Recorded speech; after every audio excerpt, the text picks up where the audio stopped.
Alright guys, it is Saturday way afternoon. So I've been doing a little bit more progress on the 55 four-door parts, mainly the chassis stuff. So I'll get the camera turned around here and show you what's going on. So I got the engine mounts finalized and all welded up and all four sides plated in. Transmission cross members finished up, got the holes drilled, everything's bolted on. The only thing left on it is to notch it out for the exhaust to pass through. I was kind of thinking about building the exhaust, but I think I'm going to go ahead and wait until the body's on the frame, because I'm a little nervous about building it all up and then maybe it doesn't work under the car. These cars have this funky bracketry under here for the emergency brake cable, and the rear floor pan actually hangs down lower than the front. Back in here abouts is where I'm going to be hanging the muffler, because I'm going to utilize the factory bracket over here. But you know, I don't want to fab everything up, have it done, and then go to put the body on and something's hitting or rubbing or banging and clanging, so I'm going to wait. I've never had a lift here at my house, so you know, I'm used to laying on the concrete upside down and working over my face, so nothing different there. But man, I had a heck of a time yesterday. I was trying to do my welding out here. Yesterday was very windy, and I actually had two issues trying to weld out here. You know, anybody knows if you've used MIG welder with gas and you're trying to weld something outside, if the wind's blowing, it blows your shielding gas away, so you get porous welds. So I ended up cranking up the valve and, you know, shooting a lot of gas out to compensate for that.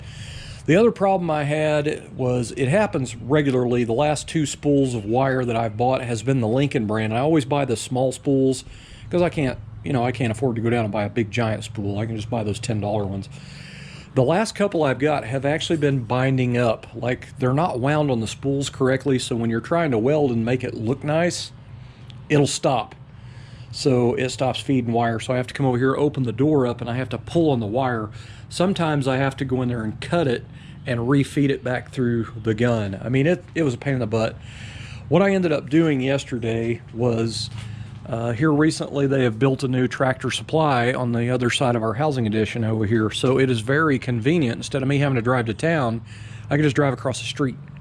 So I went to Tractor Supply, and they had Hobart wire. First time I've used Hobart wire, and I gotta say, that's the wire I'm going to be buying from now on. And the reason is, I actually had to turn my wire speed down 2 numbers because it just works better. So that's pretty cool. But you know, some parts of the welds look good, some of them look like trash. Well, what I say looks good is good enough for me, I should say. I'm not a professional welder by any means, but you know, at least I try to make it look the best I can. But it just don't always happen all the time. Like, you know, these little stitches here. I mean, again, it's not, you know, it's not perfection, but it's not chicken poop welds either. But, which there might actually be a couple of small chicken weld poop or chicken poop welds on the motor mounts up there, but it's good enough for me. I'm happy with it. I also removed the original transmission mounts. You can see on the shiny parts of the frame where I removed the factory transmission mounts, and you can't even tell they were there. I mean, you can kind of see the little bit of line of weld where it used to be, but I've got it. It's pretty much level across there, and I don't want to try to bevel this out trying to get it smooth, so I just left it. It's good enough. I don't care. So anyway, what I'm doing now is basically mocking up a bunch of stuff. You know, while the body's not in my way, it'll be much easier to do this. Mainly transmission coolant lines, which are right there. These I've had on the shelf for many years. They're covered in overspray. I'm going to try to clean them up the best I can, but anyway, I need to bend them to come out of the trans and go down and under and up and over and back here.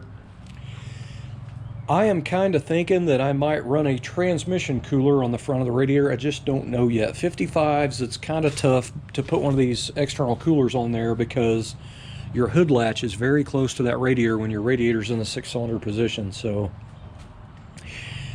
I'm kind of nervous about it, but I think it'll be okay. But anyway, I've got this old transmission cooler here. Now this come off, I got it at a pull apart salvage for like $5 about 10 years ago.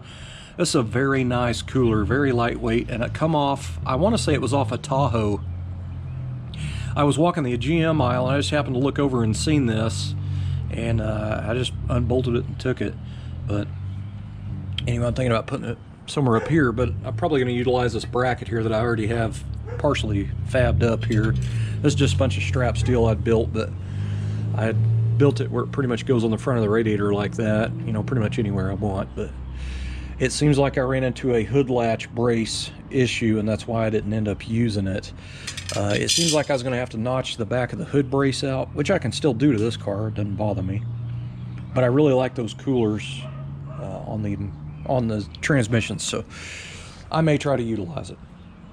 But anyway, I got the radiator that my cousin Steve gave me in here. This was actually a V8 mount radiator. He ended up buying another new radiator. This is new, it's never been used, but it's just been moved around, you know, and it's got some spots on it. But he ended up buying a 6-cylinder mount radiator for his car because he doesn't like how you can see down inside the core support when your radiator's behind it. So anyway, he gave me his old one, his old new one, I'll say.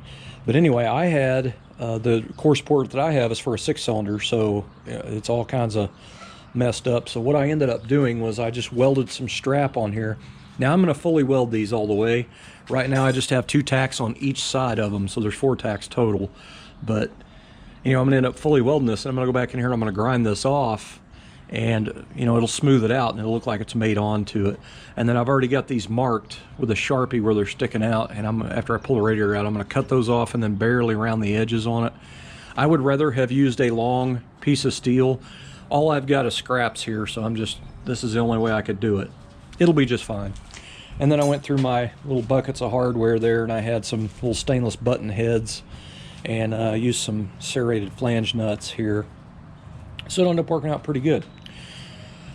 My cousin also gave me a fan shroud here, and I'm trying to figure out, I don't have it mounted yet, I just kind of got it sitting in there. I'm trying to figure out a way to go ahead and make it work. I've got a fan here that I've had out here in my fenced area for a long time. This actually was on a 56 Ford pickup, and this thing is pretty heavy. It's solid steel, so there's no aluminum to fly off of it or nothing. But anyway, I want to use this, but I'm already had this up there and measured it, and I think I'm going to need about 1.25 inch fan spacer. I only had one fan spacer here, and it's too long. I think this is 2 inch. So that kind of sucks. So that's another part that I need to buy in the future for this thing. But anyway, my fuel pump I had here, this is a brand new Holley 7 PSI pump. Now this is the small pump. This takes like 1/4 inch fittings. So if you caught one of my videos before, I'm going to be running a 305, so I'm just going to run 5/16 fuel line. The main reason is the fuel sending unit that I have in it that's brand new is 5/16, and to me a 5/16 fuel line for a 305 cubic inch is just fine. I don't care. So I'm not building a race car, it's just a cruiser. But anyway, this pump, this is just fitting stuff that I had laying around here I tried to use, but I ended up clocking that pump where I needed it, and I have plenty of clearance off the frame, so that's gonna work out pretty good. I probably won't end up using this massive mess of a fitting there. Probably just end up getting a 90-degree barb fitting and put in there. But anyway, just checking stuff out basically. Now I ended up having, I had one of these in my shed. This is an overflow tank, and I actually, David that brought me some leaf springs drove his 56 today, and I noticed he had the same exact coolant reservoir and he had it mounted here, and I thought, well, that looks pretty cool. And my biggest idea was it's out of the engine compartment where most of the heat is, because that plastic, you know, it gets hot, cold, it's eventually going to get brittle. So I was like, out here's the best place to put it. But I'm going to be putting my original horns back on here, so the horns go here. So what I did was basically just drilled 3 holes and I mounted it on the back side. I gave myself enough room where the cap still comes off and I can get to it. So what I was working on just then is I need a fitting for this, for the overflow. And I've got an old piece of 5/16 steel line here, and I've started bending it to get it up there to it. I had something on here and I was painted it on there, so it's got paint all over it. I'll have to sand it all off and just paint this black. But anyway, I've kind of got it bent up here where it'll work, but I'm going to put a little bracket here. I'm going to drill and tap the core support tube right here for a clamp to hold this. But I haven't figured out what I'm going to do right here yet, and I need that fitting first. But anyway, that's going to be the makings of the line to go to it for the overflow. What else? So I'm pretty excited. I'm having a lot of fun doing this. This is, I like this fabrication stuff, and it's really a challenge when you're trying to just utilize stuff that you have laying around. So you kind of have to make things and just make stuff work, and I'm really, really enjoying it. But hardware for me, when I'm trying to find bolts for stuff, I will spend an hour just going through my box of bolts, trying to find a matching set of bolts and nuts, because I cannot stand to have a 1-inch long bolt and then a 3/4 inch long bolt holding one item on. So I try to find all matchy stuff. So fortunately so far I've had all matchy stuff. But what else? I actually think that's about it, guys. There's not much more to talk about. Anyway, if you caught the video of David bringing me the leaf springs for this car and some door handles, window cranks, man, that's awesome. I mean, that's how the old car community is. Or, well, just any old or collectible car, I guess you'd say. I don't know. Any car guy, I guess. That's kind of what we do, because I usually give stuff away. If somebody needs it, I'll usually give it away. Don't try to make a dime on everybody, but it's just kind of nice that it comes back around, you know what I mean? And I've actually had, there's more people stepped up than what some of you other guys that's been watching my channel probably even know. I've started this board up here. This is stuff I want to do to the 4-door before I paint the frame.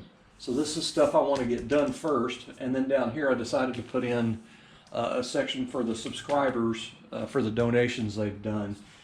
Now this is mainly for just the subscribers. I've had lots of friends local that don't even watch my YouTube videos. They don't even watch YouTube. And then I've got lots of family, like my mom and dad and my cousin Steve, and that they've helped me out a little bit here and there with stuff. But so I didn't put them on there. But anyway, I had, back when I was working on the hardtop and I was trying to get this hardtop ready for that show, I was on a time crunch and I was definitely low on fundage. Jock Tatum stepped up and gave me a donation through PayPal to help me get my master cylinder for this car.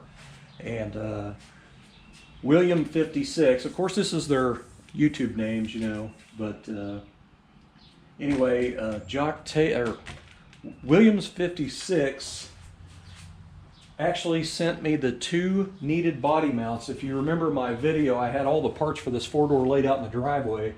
I had a brand new box of energy suspension body mounts and I was missing 2.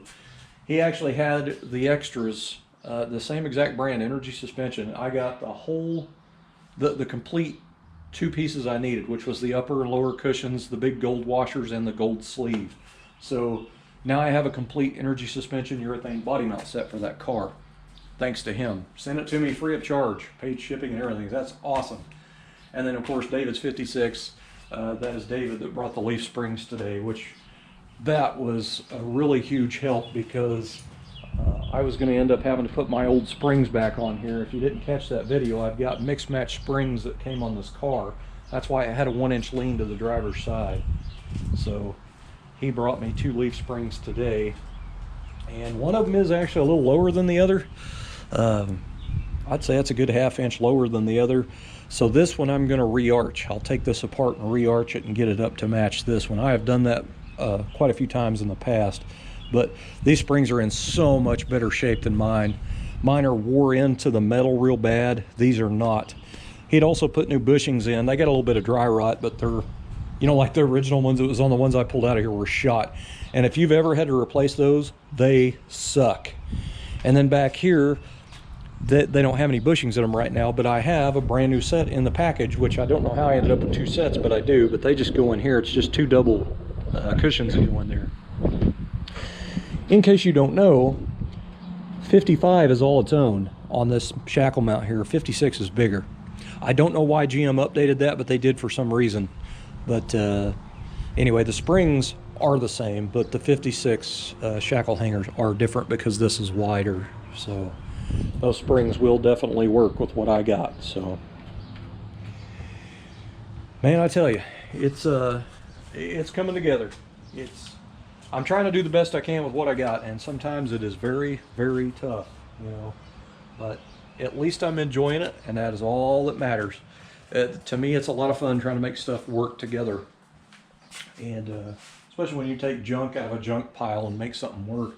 And then the other thing about it is, these parts that I've collected from people, you know, I'm taking all these parts from their cars, their old parts, and putting them back into use. And to me, it's always been like you're taking a part of that old car's soul and putting it into that car. So it's just like I'm going to have a car put together from lots of other Tri-5 Chevys that, you know, they're still getting used to this day, this many years later. And I just think that's awesome. But anyway, guys, thanks for watching.